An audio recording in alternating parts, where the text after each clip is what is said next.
The call came the morning after my mother's funeral. It wasn't from the lawyer or a distant cousin offering condolences. It was from my sister, Danielle, my perfect, polished, always in control older sister. Her voice was calm, almost casual, but her words cut like broken glass. "Hey, just wanted to let you know. Mom left everything to me. The house, the savings, all of it. It's already been processed." I blinked. "What are you talking about?" Danielle sighed like I was being unreasonable. "Look, she wanted someone responsible to handle things. You've always been kind of scattered. Mom didn't want to burden you." A burden? Was that what I was to her? I sat in my small apartment, still surrounded by tissues, the scent of funeral lilies clinging to my clothes. My hands shook. The will hadn't even been read publicly. And yet somehow, Danielle already had control of everything. The house we grew up in, the inheritance we were both supposed to share. Danielle and I hadn't been close in recent years, but I never expected this, not from my own blood. We had our differences. She was the golden child, the overachiever, with the business degree and pristine family. I was the artist, the one who never quite fit her mold of success. But I loved my mother. I was there in the hospital. I was the one who held her hand in her final hours. Danielle had flown in a few days before the end, all crocodile tears and expensive perfume. And now, she was telling me it was all hers. "It's already done," she repeated. "I just didn't want you to be blindsided." Blindsided? I felt like I'd been hit by a truck. I hung up without another word. At first, I sat in stunned silence. I tried to rationalize it. Maybe it was true. Maybe Mom really had changed the will at the last minute and left everything to Danielle. But deep down, I knew my mother. She was many things, but unfair wasn't one of them. She would never cut me out completely, especially not after all the time we spent together in her final months. Grief swirled with rage in my chest. I didn't sleep that night. I couldn't. My mind kept replaying Danielle's voice, that cold tone she used like she was doing me a favor by letting me know she'd stolen everything. Because that's what this was. Theft. The next morning, I called Mom's lawyer. He hadn't read the will yet. In fact, the reading was scheduled for the following week. When I asked if Danielle had requested an early copy or had filed anything legal, he seemed confused. "I haven't released anything to anyone," he told me. "All documents are sealed until the official reading. That's standard procedure." And just like that, my confusion turned into clarity. Danielle had lied. Why? To get ahead of something? To discourage me from even showing up? To plant the seed that I was never meant to have anything, so that when the will was finally read, I'd be too defeated to fight? The betrayal lodged itself in my chest like a shard of ice. I had lost my mother, and now my sister, my only sibling, was trying to steal the last thing Mom had left me. Not just the money, but the legacy, the memories, the home. I stared. Out the window, my jaw clenched so tight it hurt. I had spent my life believing that being the bigger person meant turning the other cheek, that maybe Danielle's ambition and control freak tendencies were just part of who she was. But now I saw it for what it really was. Manipulation, greed, entitlement. Danielle thought she could outsmart me, outmaneuver me, like she always had. She thought I'd roll over and accept her lies. But this time was different. This time I wasn't just going to sit back and let her take what was mine.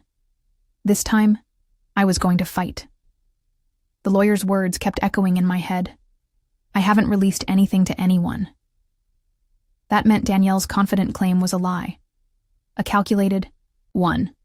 But why? I couldn't shake the image of her smug voice, her casual tone like she'd already won. And the worst part? For a few hours I had believed her. That's what made my stomach twist the most. That she knew I would. That I would question myself. Not her. That I would accept being the outsider. Danielle had always known how to play the game. She was the daughter who made honor roll, landed the high-paying job, married the man with the last name that looked good on a mailbox. I was the dreamer, the painter, the one who moved back in with Mom when her health began to fail, taking on the late nights and the hospital runs. She was always too busy, too far. "You're so good with Mom," she'd say in her syrupy voice, as if that excused her absence. But I didn't do it for praise. I did it because I loved her. Because she was my mother. And now, Danielle had reduced all that to a footnote. I started digging. I went back through the emails Mom had sent me. The ones where she talked about redoing her will, how she wanted to make sure I was taken care of. She mentioned being grateful. I had put my life on pause to be there, for her. One message in particular stuck out. It was sent just 2 months before she passed. "I don't want you to worry. I've updated everything with Mr. Hargrave. You and Danielle will both be okay. I've made it fair. Fair. Both of us." So why had Danielle tried to convince me otherwise? The more I thought about it, the more it made sense. Twisted sense. If I believed I wasn't in the will, I might not show up to the reading. I might not contest anything. I might disappear quietly, like she wanted. And that's when I realized this wasn't just about greed. This was about control. Danielle wanted to erase me from the narrative, to claim Mom's legacy as hers alone. The house, the inheritance, the clean image of being the grieving, dutiful daughter. She didn't want to split anything. Not the money, not the decisions, not the story of who Mom loved and who had truly been there. I kept thinking about the house, our childhood home. It wasn't just bricks and paint. It was where we played in the backyard under sprinklers, where Mom made hot cocoa on rainy days. It was where I came back after my divorce, heartbroken and lost, and Mom welcomed me with open arms. It was the last place she smiled at me. Danielle had always hated that house, called it outdated and too cramped. She talked about selling it off the moment Mom passed, like it was just a number on a spreadsheet. I could already picture her walking through it, clipboard in hand, choosing which walls to tear down and which memories to bulldoze. And I couldn't let her do that. But the truth was, I didn't know how to stop her. Not yet. What I did know was this. Something didn't add up. Danielle couldn't have seen the will. She had no legal authority yet, which meant everything she'd told me was a bluff. But if she was willing to lie so boldly now, what else was she willing to do? I needed to be ready. I needed to see that will with my own eyes. And more than anything, I needed to stop doubting myself. Danielle had underestimated me. Maybe she always had. But grief has a way of clarifying things. And I was starting to see her clearly, maybe for the first time in my life. She thought I'd stay quiet. She was wrong. It wasn't just about money. That was the thing people didn't understand when I tried to explain how violated I felt. It wasn't about the house or the inheritance itself. It was about what it represented. Years of sacrifice, love, and trust. All dismissed like they never mattered. Danielle's betrayal felt personal because it was personal. I had put my life on hold to take care of Mom. I turned down gallery contracts, moved back into my childhood bedroom, spoon-fed her when her appetite disappeared, held her when the pain became too much. I watched the woman who raised me slowly wither, day after day, and I stayed. Not because I had to, but because I couldn't imagine not being there. Danielle showed up for the final act, breezing in with her designer handbag and icy hugs. She cried the loudest at the funeral. Everyone saw that. What they didn't see were the months leading up to it. The nights I sat alone beside Mom's bed, holding her hand while she slept. So when Danielle claimed it was all hers, she wasn't just taking money. She was taking my part of our mother's memory, as if none of it counted because it wasn't written into a resume or documented with a LinkedIn post. The inheritance wasn't even that large. Our mother had lived modestly, though the house had appreciated in value over the years.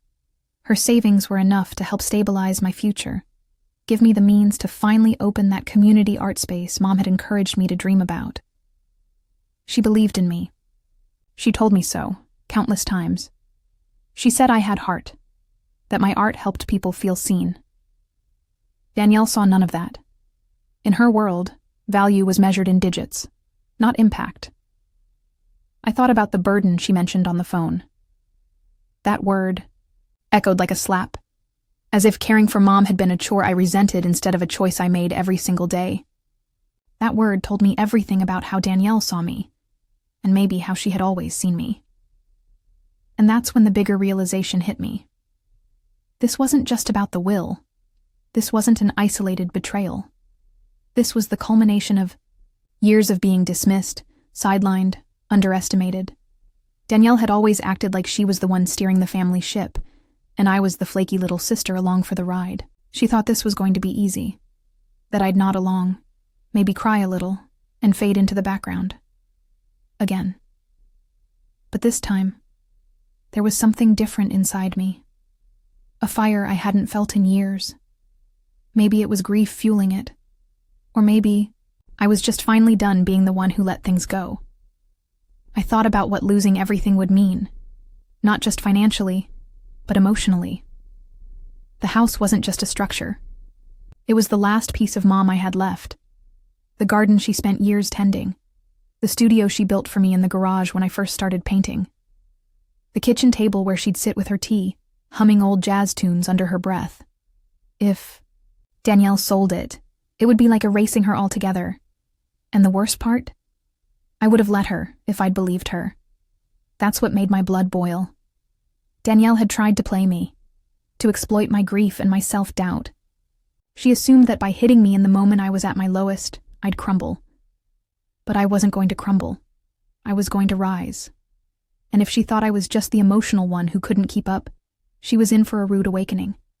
Because I wasn't just fighting for money, I was fighting for truth, for Mom's memory, for me. Danielle had drawn the battle lines. She just didn't realize I was ready for war. I wasn't going to wait for Danielle to make her next move. She'd already made one thing clear. She was playing dirty. And if I wanted to stop her from steamrolling over Mom's legacy and my future, I had to outthink her. Not match her cruelty, but be smarter, more precise. The first step was simple. Show up to the will reading. No matter what Danielle had said, no matter how confident her lies sounded, I needed to hear the truth from the lawyer himself, from Mom. Her words in ink, not Danielle's fabrications. I called Mr. Hargrave and confirmed the reading date again. He was kind, as always, though guarded. I didn't bring up Danielle's lie, yet. I didn't want to tip my hand. After hanging up, I started digging. Mom had always been meticulous with paperwork. She kept folders for everything, taxes, medical, documents, even birthday cards. So I made a trip to the house. My house. Well, at least, for now. Danielle hadn't moved in yet, probably too busy orchestrating her victory lap. The house was dark, still thick with the scent of dust and lavender from Mom's old linen spray. Every creak of the floorboards made my heart tighten. I moved quietly, like an intruder in my own memories. I found the file cabinet in the office, just where it had always been. I didn't take anything. I just looked. Notes, bank statements, legal documents, all dated, labeled in Mom's handwriting. And there it was. A folder marked Will, Final. I didn't open it. That would come later, at the reading. But knowing it was there, untouched, sealed, it was enough to prove Danielle hadn't seen it. She had lied. That was all the confirmation I needed. I took photos of the file's existence, the date on the envelope, a copy of Mom's note clipped to the front in her cursive. Final version, signed with Mr. Hargrave. Next, I started building my defense. Not in the legal sense, not yet, but in truth. I wrote everything down. The night Danielle called. Me, her exact words. I screen recorded the phone call log showing the date and time. I saved the email thread from Mom where she mentioned the will being fair. I even emailed myself a detailed timeline of the last few months. Every conversation, every care appointment I'd scheduled, everything I'd done for Mom. I wasn't just preparing to face Danielle. I was preparing to expose her. Then I made one more move. I messaged one of Mom's oldest friends, Margot, a retired nurse, and the closest thing to a family matriarch we had left. I asked her to meet, for coffee. When we sat down, I could see the concern on her face before I said a word. She knew something was wrong. "I just need to ask," I said, voice tight. "Do you remember Mom talking about her will?" Margot nodded slowly. "Of course. She told me she updated it. Said she made sure you'd be protected. That she left the house to both you and Danielle, but made you the executor." My breath caught. Me? The executor? It made sense. I was the one who had been there. Mom trusted me to handle things, not Danielle. And that was the detail Danielle had to have known. She wasn't just trying to snatch her share. She was trying to cut me out completely, before I even had a chance to read what Mom had truly intended. I thanked Margot and left the cafe with a renewed sense of clarity. This wasn't just going to be about attending the will reading. It was about shining a light on every dirty trick Danielle had pulled, about holding up her lies to the truth and letting them burn under the weight of what our mother actually wanted. Danielle played her hand early, but I had cards of my own. And when the time came, I'd be ready to lay them down. I spent the next few days preparing for war, not with fury, but with focus. Danielle had underestimated me because I'd always been the quiet one, the emotional one. But emotion and weakness aren't the same thing. And this time, my emotions were fuel. I started by documenting everything, every shred of proof I could find that contradicted Danielle's story. First, I printed off the photos I took at the house, especially the sealed folder marked "Will Final" with the date. That detail alone proved Danielle couldn't have seen it. Not unless she broke into the house or lied to the lawyer, both of which would raise serious questions. Next, I compiled the emails from Mom. I flagged the one where she said she had made things fair, and the one where she reassured me she'd spoken to Mr. Hargrave. I added screenshots of those emails with timestamps intact. Then I organized the caregiving records. I'd kept notes, appointments, prescriptions, even a shared calendar I used to coordinate her treatments. It was a habit that came from trying to stay sane during the chaos of her illness. Ironically, it now became the clearest evidence of how deeply involved I'd been. Danielle had popped in once, maybe twice toward the end, and yet she had the audacity to call me a burden. No, not this time. I also reached out to two of Mom's neighbors, Mr. Kwan across the street and Alicia, who used to bring her groceries when I was at work.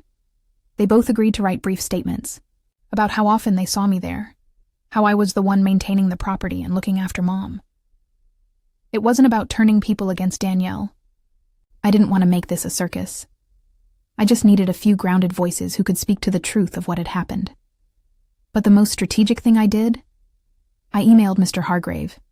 Politely, professionally, I asked if it would be possible to record the will reading for personal documentation, citing family distance and future legal clarity. He agreed, after confirming that all parties were notified and would be present.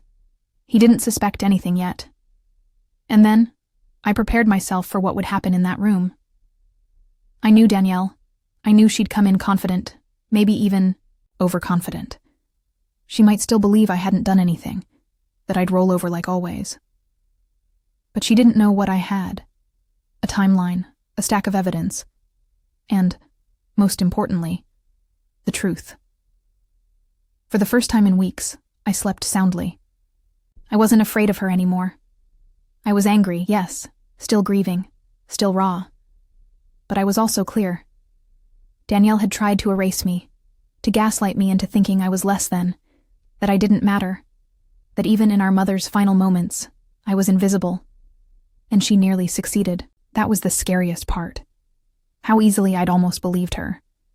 Because grief clouds you. It makes you question what's real and what isn't. But the deeper I leaned into the facts, the more undeniable it became. I had every right to be there.